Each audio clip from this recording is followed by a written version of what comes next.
Good afternoon friends. Chapati போடுறதுக்கு முன்னாடி கல் நல்லா சுட்ட உடனே சப்பாத்தி இப்படி போடணும். போட்டுட்டு கொஞ்சம் நேரம் அப்படியே விட்டுறணும். அதை ஒரு பக்கம் சூடான உடனே இன்னொரு பக்கமும் திருப்பி போட்டு கொஞ்சம் நேரம் கல்லில் விடணும்.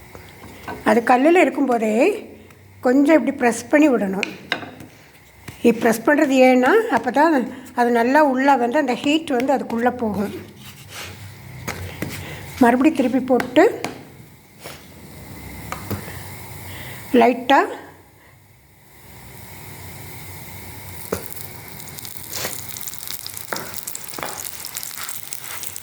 நெய்யோ எண்ணெயோ விட்டு, எண்ணெய் இல்லாத சப்பாத்தினா போடுங்க.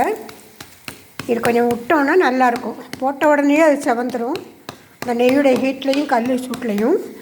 அப்போ கொஞ்சம் நேரம் இப்படி அதை மறுபடியும் தட்டினோன்னா இந்த பக்கமும் நல்லா செவந்துடும். சப்பாத்தி கலர் எப்படி இருக்கணும்னா இப்படி இருக்கணும். அப்போ தான் சரியாக வெந்திருக்குன்னு அர்த்தம்.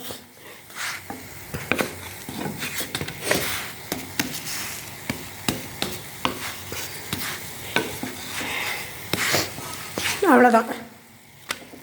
இதை ஆஃப் பண்ண வேண்டியதான்.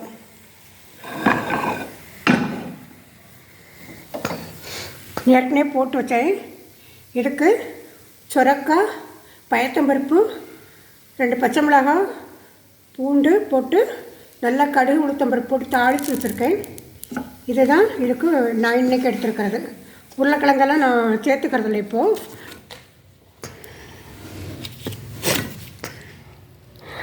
அதனால் இதுதான்.